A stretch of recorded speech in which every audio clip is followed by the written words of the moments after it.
What's up, everybody? Welcome to Podcast Now. I'm Alex, and in this video, I want to talk about Destruction All-Stars. I want to talk about if the game is already dead. Now, that's a severe title. It's a severe topic. For the record, I do want to set the record straight before I get too far in. I actually like this game. I've played this game quite a bit. I think I'm level 37 or 38. I've played this game a lot. I've probably played this game more than at least 70, 80, 90% of other people that are well, the people that are still playing this game are probably higher than me. But most people that hopped off, I've probably played longer than the majority of them. But I do want to talk about this game. I want to talk about, where it's been over the last month, what it's been up to, what it could be up to in the future, and again, if the game has already, less than a month in, already died, okay? If you guys do like this stuff, make sure as always you guys are subscribed. Make sure you guys have the bell icon turned on so you know all these videos go up. And also, if you guys want to subscribe to my second channel, Podcast Now Plus is its name. I'll leave a link for that in the description below. So again, I played this game day one. I was very excited for it. I told my wife, and I even told myself, maybe this game can be like a mini Predator hunting grounds, which obviously would maybe mean something different to everybody. But for me, Predator was a game that I covered for months leading into it. Like before the game came out, I covered it for probably like 5-6 months. I was one of, I think, 2 or 3 channels that actually talked about that game. I was very excited that it did really well for me. Played the game day one. I loved it. And I ended up playing that game for probably a month straight every single day. I played it. I really enjoyed it. Made videos. Again, we had a pretty sizable community even on this channel on Predator Hunting Grounds. I gave my PlayStation name out to people. We all played it together. I played with probably 50, 60 unique people playing Predator, right? And so that's just to kind of give you guys like a reference point. That's what I was hoping Destruction All-Stars could maybe be. Realistically, I was thinking, okay, well, maybe it's going to be less than that. Maybe there'll be people that add me. We can play the game. Maybe it could be like a weekly thing, whatever. I will admit, from a person that's played this game quite a lot and does enjoy this game, like I see it dying, and I guess that's subjective because obviously if you don't, that's totally okay. I think it's dying, if not dead. And that really sucks. Now, one thing I want to bring in, and I'm recording this pretty early from when you guys are seeing the video, on PlayStation profiles, PSN profiles, I don't know how accurate this is. There is another website that tracks when users basically pop off a trophy, and they can use that to kind of measure how many people are playing. There's another website that does that. I can't find it when it comes to Destruction All-Stars. So I found this one. I'm not really familiar with it, but this one says 11,304 game owners, 798 recent players, platinum achievers. It tells how many people got that, average completion, trophies earned. Now, again, I'm going to assume the way, and this could be wrong. So, like, if you don't, this could definitely tell me in the comments if you guys, if you're like, okay, well, Alex, maybe you didn't look into enough. Here's how this actually works. Totally, correct me in the comments, but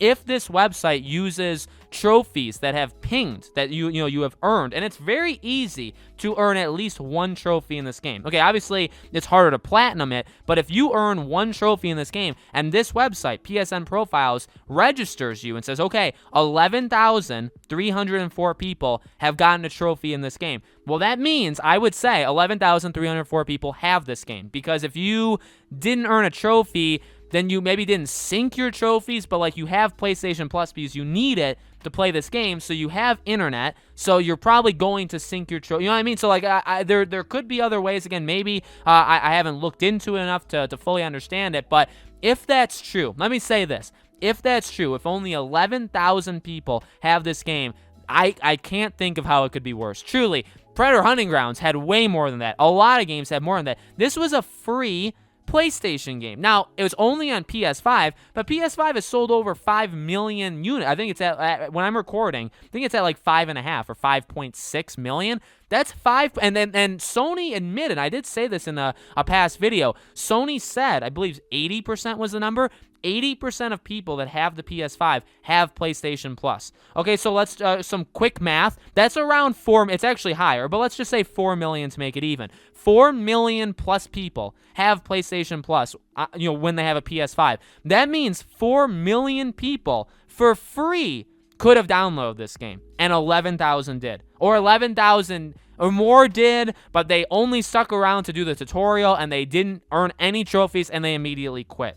That's a big deal. Fall Guys, now again, well, I'm not gonna compare. I'll stop there. I won't even compare it to Fall Guys, because when you start comparing it to PS4 PlayStation Plus games, well, there's 120 million PS4 owners. There's less, on PlayStation Plus, there's probably like 35 or 40 million people. So obviously you're dealing with a much higher number. It's like, let's say 35 or 40 compared to 4 million on PS5. So like obviously, if a game comes out on PS Plus, on PS4, you're dealing with more people that could potentially get it than on PS5. But that's still that's not a good thing. And it also makes me, it makes me glad, but also kind of makes me terrified and wanting in a weird way to have known what the numbers would have been if this game came out that you had to pay for. Remember, this game was supposed to come out day one, and it was supposed to come out for $70.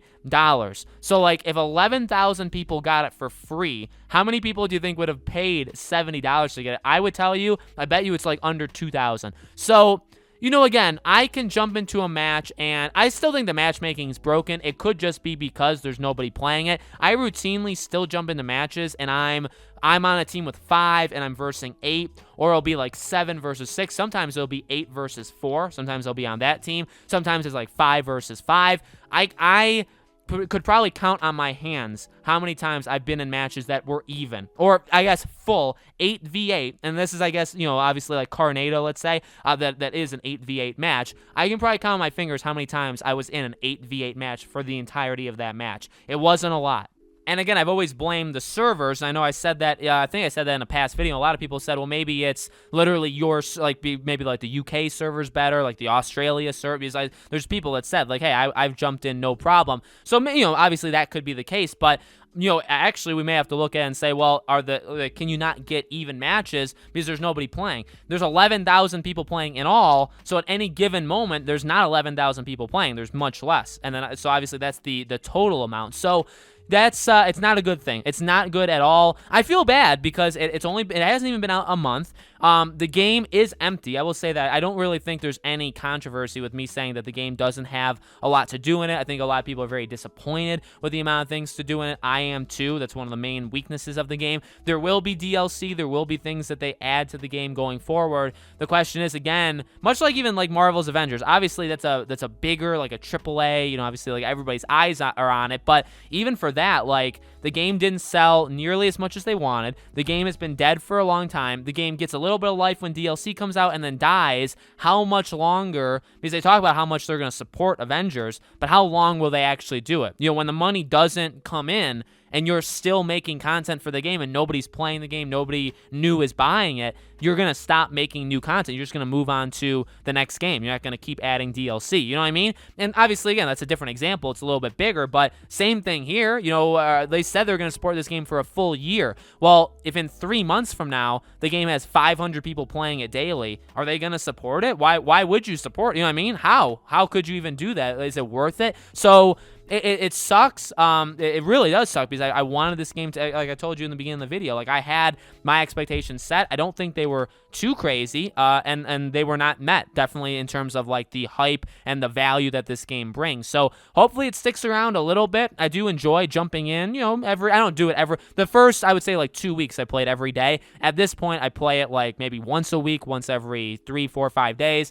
Hopefully I can still do that, but again, like if I start jumping in, I can't even get into matches. Well, obviously that's going to stop rather soon, right? So let me know, guys, in the comments below, again, to not be too rough on it. I like the game. I reviewed it I think on this channel or on the second channel. I've been pretty positive on this game, but let me know what you guys think. Do you think it's dying? Do you think it's already dead, right? Let me know. As always, make sure you guys are subscribed, bell icon turned on. Again, if you guys want to subscribe or check out just the second channel in general, it's called Podcast Now Plus. The link for it is in the description below. Thank you all so much for watching. I really do appreciate it. I hope to see you all on the next video.